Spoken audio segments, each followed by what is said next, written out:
सुबह का सारा काम निपटा करके मैं नहा करके आ गई हूँ पूजा घर में। सुबह सुबह की राम राम। तो अब यहाँ पूजा की भी सारी तैयारी मैंने यहाँ पे कर ली है। तो चलिए पूजा कर लेती हूँ। यहाँ पे पूजा भी हमारी हो गई है और अब आ गई हूँ पेट पूजा की तैयारी के लिए। तो आज घिया बना रहे हैं।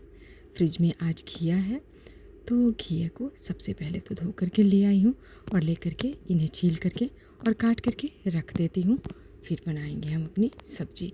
और सब्ज़ी हम लंच टाइम में, क्योंकि मॉर्निंग में आज ब्रेकफास्ट में कुछ हल्का फुल्का बनाया था, तो यहाँ पे खाने में आज बन रहा है आलू टिक्की और तवे पे सेक कर, मतलब बिना तेल का, बहुत कम तेल में, 1-2 चम्मच तेल में।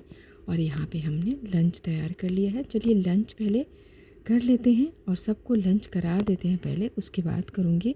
लंच करा लेने के बाद में, और इन्हें अब अभी तक ये नहाए नहीं हैं, तो इन्हें मैं सबसे पहले तो नहला लेती हूँ और नहला करके इन्हें तैयार कर। पीछे चुटिया दिखाओ अपनी, चोटी दिखाओ अपनी। अरे बाप रे बाप, कितनी प्यारी चोटी है भैया। थोड़ा पोज दे दो बेटा, पोज दे दो। कैसे देते हैं पोज? अच्छे, और कैसे देते हैं? ऐसे, ये पोज है। इनका अच्छा हो गया है। और अब एक चूहा फंसा हुआ है जिसे हम तो बहुत डरते हैं, मतलब मैं बहुत डरती हूँ, लेकिन ये बिल्कुल नहीं डरती हैं। आप देख सकते हैं कि इन्हें एकदम डर नहीं लग रहा है। चूहे के पास में चिपक कर चली जा रही हैं।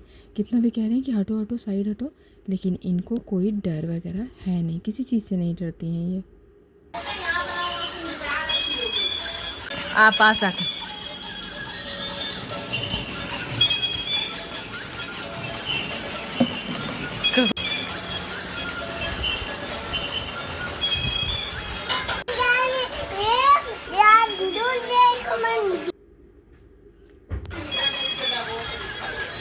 थोड़ा सा इन्होंने अपने खिलौने से खेला। इतने में सब्जी आई मंडी से, तो फिर अब सब्जी भी मैंने यहाँ पे एक जगह रख दिया है। इन्हें अब फ्रिज में सारा लगाऊंगी। तब तक मेरे सूट का टाइम हो गया है। अब मैं चलिए सूट करूँगी। तो आज मैं बना रही हूँ सोया चाप की सब्ज़ी।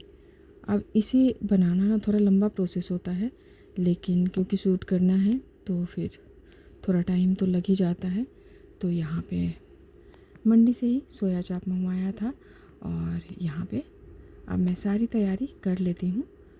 तो अदरक, लहसुन, टमाटर, प्याज सब कुछ पहले मैं यहाँ पे तैयार कर लेती हूँ। और चाप को भी वहाँ पे उबलने के लिए रख दिया है। और अब यहाँ पे तेल डाल लेते हैं। तेल डाल के सारे खड़े मसाले, कुछ जो गरम मसाले, मतलब लौंग, इलायची, इस तरह की चीज़ें, क्योंकि ये ना थोड़ा सा मतलब तेज़ बनाया जाता है, तभी ये ज़्यादा अच्छा लगता है। तो यहाँ पे सारी चीज़ों को कढ़ाई में डाल करके पहले तो भून करके इनका तैयार कर लेते हैं इनको। और फिर यहाँ तब तक हमारा सोया चाप भी बॉयल्ड हो गया था, तो इनको स्टिक से निकाल करके काट लेती हूँ। और अब यहाँ पे मसाला तैयार बनाने की तैयारी कर रही हूँ। यहाँ पे मसाला भी मैंने तैयार कर लिया है। थोड़ा ठंडा हो जाएगा तब इसे पीसूँगी। जब तक ठंडा होगा तब तक यहाँ पे अपने सोया चाप को थोड़ा सा फ्राई कर लेते हैं, क्योंकि फ्राई करके ही बनाएंगे तो ज़्यादा अच्छा बनेगा। बहुत लोगों को देखती हूँ कि इसी तरह मैरिनेट कर लेते हैं और वैसे ही बना लेते हैं, लेकिन आप इस तरह फ्राई करके बनाएंगे ना, बहुत ज़्यादा टेस्टी बनता है। तो क्योंकि मैं तो शूट कर रही हूँ, तो मैं कोशिश करती हूँ कि अच्छे से अच्छी तरह से और इजी तरीके से किसी को बता सकूँ, समझा सकूँ, ताकि समझ में आ सके आसानी से।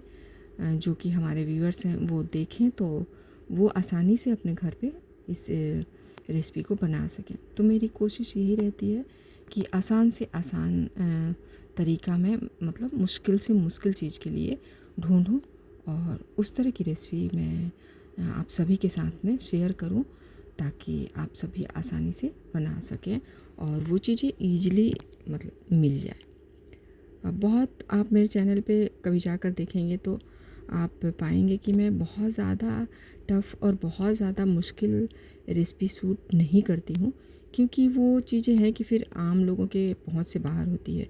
तो मैं कोशिश करती हूँ कि हर कोई जो चीज़ बना सके ना, वही चीज़ें मैं शूट करूँ, ताकि लोग उसे देखें, उससे कुछ सीखें और आसानी से बना सकें। तो बस वही तरीका मैंने यहाँ भी यूज़ किया है और बहुत आसान तरीके से जितना हो सकता है उस तरह से मैंने यहाँ पे कोशिश की है। अगर आपके पास क्रीम नहीं है तो आप यहाँ पे घर की मलाई डाल दीजिए।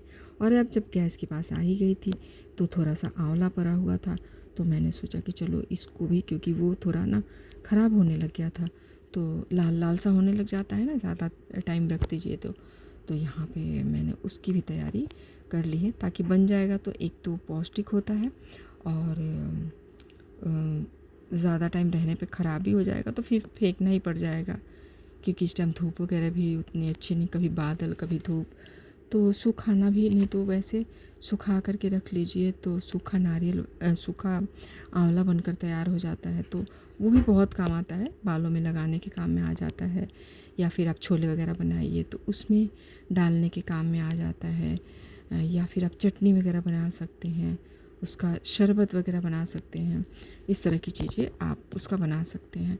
तो मैंने सोचा कि चलो आज इसको भी निपटा देते हैं और इसकी भी मैं एक रेसिपी बना करके रख देती हूँ। तो यहाँ पे मैंने यहाँ अदरक, हरी मिर्च वगैरह और आंवले को क्रश कर लिया था, क्रश करके, और तेल में कुछ मसाले, खड़े मसाले जो अचार में रहते हैं, सौंफ, जीरा, मेथी, अजवाइन, कलौंजी, हींग, ये सारी चीज़ें डाल करके, और मैंने यहाँ पे इसमें डाल दिया है पैन में अपने आंवले को, और स्वादानुसार नमक भी डाल दिया है। नमक थोड़ा सा ज़्यादा डालिएगा कि क्योंकि आंवला खट्टा होता है ना, तो नमक थोड़ा सा अच्छा डलता है, फिर ही जा कर के ये अच्छा लगता है। नमक, काला नमक दोनों ही डाला है मैंने। तो इस तरह मैंने यहाँ पे आंवले को भी उनके ठिकाने तक पहुँचा दिया है, ताकि मैं घर में छोटी से छोटी चीज़ होती है ना, तो मैं सोचती हूँ पैसे से ख़रीद कर आया है, बस वेस्ट ना जाए, कुछ ना कुछ बना लें। और ये करते करते मुझे 5 बज गए थे और अब उनके चाय का टाइम हो गया है, पति देव के, तो मैंने सोचा चलो इनको भी चाय दे देती हूँ, चाय के साथ उनके पसंद का कुछ चीज़ दे देती हूँ नाश्ते के लिए। और फिर मैं आ गई थी मंदिर। आज का ब्लॉग आपको कैसा लगा? अगर पसंद आए तो प्लीज़ लाइक, शेयर, चैनल को सब्सक्राइब करें। मिलते हैं फिर अगले ब्लॉग में।